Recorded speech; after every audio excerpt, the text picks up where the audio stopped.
इंदिरा गांधी के अंतिम 12 घंटे। दोस्तों, तारीख थी 30 अक्टूबर 1984। जगह थी दिल्ली में स्थित शस्त्र जंग रोड। इंदिरा गांधी एक उड़ीसा में चुनावी रैली खत्म करके घर आई थी।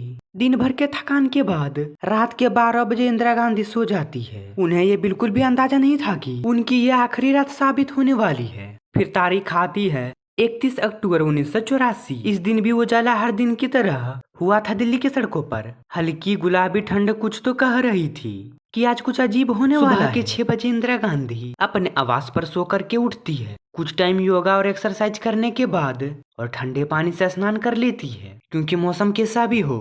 इंदिरा गांधी अपने उपचार्य धीरेन्द्र ब्रह्मचार्य के सलाह के मुताबिक थीजर यूज नहीं करती थी। इसके बाद इंदिरा गांधी तैयार होती है, क्योंकि उन्हें 9 बजे करीब ब्रिटिश अभिनेता बीटर को एक इंटरव्यू देना था। उसके बाद इंदिरा गांधी नाश्ता करती है। हमेशा की तरह ये एक ब्रेड और एक आधा बॉइल अंडा, फल और दूध वाली कॉफी उन्होंने नाश्ते में लिया था। तभी इंदिरा गांधी के डॉक्टर कसम प्रकाश माथुर आ जाते हैं। डॉक्टर माथुर 1966 में इंदिरा गांधी जब पहली बार प्रधानमंत्री बनी थी, उसी वक्त से लेकर समय समय पर उनके हेल्थ चेकअप करने आते रहते थे। हालांकि इंदिरा गांधी को ऐसा कुछ भी नहीं था, शरीर में पूरी तरह से स्वस्थ रहती थी। कुछ देर तक डॉक्टर माथुर और इंदिरा गांधी के बीच इधर उधर के काफी सारा बातचीत होती है। काफी समय के बातचीत के बाद इंटरव्यू का वक्त हो चला था। इंदिरा गांधी इंटरव्यू के लिए एक शतजग के घर से पैदल ही निकली, क्योंकि उनका दफ्तर उनके घर से बिल्कुल नजदीक था और रोड के बीच में मात्र एक गलियार था, केवल उसे ही पार करना था। इंदिरा गांधी तेज चलते आधे रास्ता ही चली।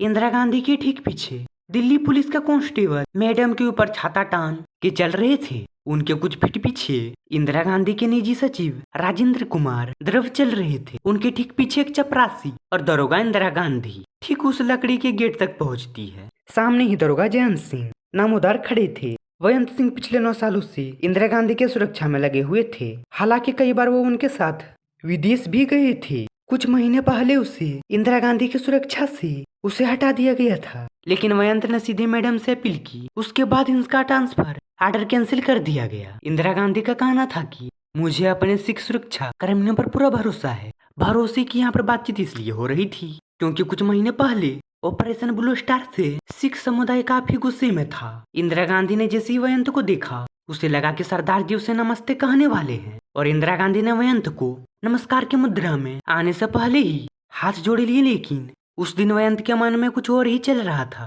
जयंत ने नमस्ते की जगह अपने सर्विस रिवॉल्वर तान दी इंदिरा के साथ। आधा या 1 सेकंड रहा होगा वह चीखी क्या कर रहे हो, लेकिन तब तक गोली की तेज आवाज आसमान को चिरते हुए इंदिरा गांधी के कानों तक पहुंच चुकी थी। जयंत ने एक एक कर 5 गोलियां चला दी इंदिरा गांधी पर और फिर वह जमीन पर गिर पड़े। लेकिन तभी गोलियों का आवाज सुनकर एक और सुरक्षा में तैनात सिपाही सतवंत सिंह उनकी तरफ लपका और अपने स्टन गन इंदिरा गांधी की तरफ तान दी। बंदूक के ऊपर उनके थरथर हाथ कांप रहे थे। लेकिन तभी जयंत सिंह चीखा वह चला गोली। उनके बाद सतवंत ने अपनी पूरी बंदूक की गोली 25 की 25 गोलियां इंदिरा गांधी के ऊपर चला दी। पास में अन्य सिपाही कुछ समझ पाते उससे पहले ही जयंत सिंह और सतवंत सिंह ने इंदिरा गांधी का सीना छल्ली छल्ली कर दिया। गोलियों का ये मंजर देख करके आर के धवन हक्के बक्के रह जाते हैं। और इस दिन इंदिरा गांधी ने बुलेट प्रूफ जैकेट भी पिन नहीं रखी थी। इंदिरा गांधी को लगा कि ज्यादा तो बाहर जाना नहीं है, घर व दफ्तर के बीच जैकेट का जरूरत क्या है, और कैमरे के सामने जैकेट अच्छा नहीं लगेगा। वैसे भी वह सुरक्षा कर्मियों के बीच वह बिल्कुल सुरक्षित है। कुछ ही देर पहले जो पल खुशियों के था, अब गम की घड़ी में बदल चुका था। इंदिरा गांधी पर गोली चलाने के बाद जयंत सिंह ने अपनी पिस्तौल को फेंक दिया और बोला, मुझे जो करना था मैंने तो कर दिया है। बाहर में तैनात आईटीबीपी के जवान ने उसे दबोच लिया था, लेकिन जयंत सिंह उनके भागने और हथियार छीनने की कोशिश, उसी धरपकड़ में उसे गोली लग गई और मौके पर ही उसका मौत हो जाती है। जबकि सतवंत और साजिश करने वाले शख्स केहर सिंह को कुछ वर्ष बाद फांसी दे दी गई। गोलियों की आवाज सुनकर के सोनिया गांधी भी वहां पर आ गई थी। इंदिरा गांधी को तुरंत ही एक एम्बेसडर कार में आर के धवन और सोनिया गांधी एम्स ले गए। इंदिरा गांधी के बॉडी से लगातार ब्लीडिंग हो रही थी। करीब 9:30 बजे हॉस्पिटल पहुंच जाते हैं, लेकिन अब तक यह खबर बाहर नहीं आई थी कि इंदिरा गांधी को गोली लग गई है।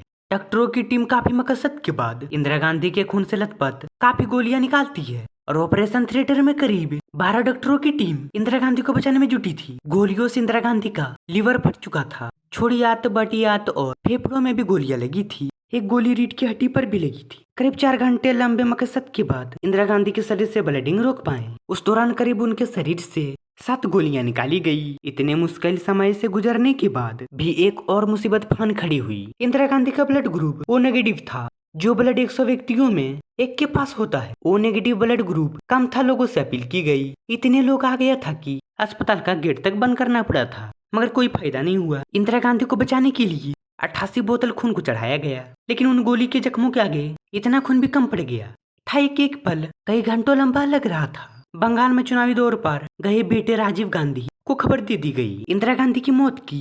ऑपरेशन थिएटर के पास कई बड़े बड़े कांग्रेस के नेता बैठे हुए थे। वे लोग भी डॉक्टर के मुरझाए हुए चेहरा को देख करके समझ गए थे कि अब इंदिरा गांधी को बचाना बहुत मुश्किल है। वहीं दूसरी तरफ एम्स के दूसरे कमरे में प्रधानमंत्री के पद उनके कुर्सी पर चर्चा हो रही थी कि आखिर अगला पीएम कौन होगा। अब तक राजीव गांधी भी कोलकाता से दिल्ली पहुंच गए। लंबे बातचीत के बाद यह तय किया गया कि राजीव गांधी को अगला पीएम बना दिया जाए। एम्स के बाहर हजारों लोग इकट्ठा हो गए थे। लोग इंदिरा गांधी के नाम के नारे लगाए जा रहे थे। करीब 2:23 पर इंदिरा गांधी की आधिकारिक मौत की घोषणा कर दी गई, जिसके बाद जानो पूरी देश में शोक की लहर सा गई। चारों तरफ लोग आक्रोश से भर गए थे।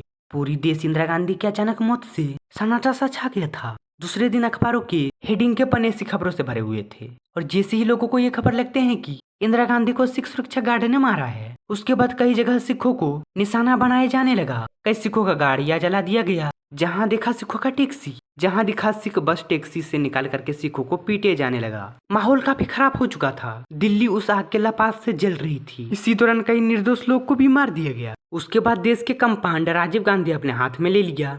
ये था इंदिरा गांधी की मौत से जुड़ी सच्चाई। या आप अपनी राय हमें जरूर बताइएगा कमेंट में। अगर आपको वीडियो पसंद नहीं आया तो अभी बताइएगा, क्योंकि बहुत लोग वीडियो तो देखते हो मगर चैनल को सब्सक्राइब नहीं करते हो। आखिर वीडियो में आप लोगों को क्या ट्रेंडिंग नहीं लगा, जैसे आप लोग बताएंगे वैसे ही हम वीडियो बनाएंगे। इसीलिए आप लोग चैनल को सब्सक्राइब करके वीडियो को लाइक करना, ऐसे वीडियो पाने के लिए। क्योंकि दोस्तों एक एक वीडियो बनाने में बहुत मेहनत लगता है। अगर आप लोग सपोर्ट नहीं करेंगे तो हमें भी वीडियो बनाने में मजा नहीं आएगा, और आपको भी नए नए ट्रेंडिंग अपडेट देने चाहते हैं। अगर छोटा भाई समझ करके एक लाइक कर देंगे, एक सब्सक्राइब कर देंगे तो क्या होगा आप लोगों को। हम वीडियो बनाते हैं, आप लोगों को लाइक सब्सक्राइब करने में क्या जाता है। अगर आप लोगों को वीडियो पसंद आया हो तो वीडियो को लाइक करके चैनल को सब्सक्राइब जरूर करना, और कमेंट में जरूर बताइएगा आप लोग इंदिरा गांधी के बारे में।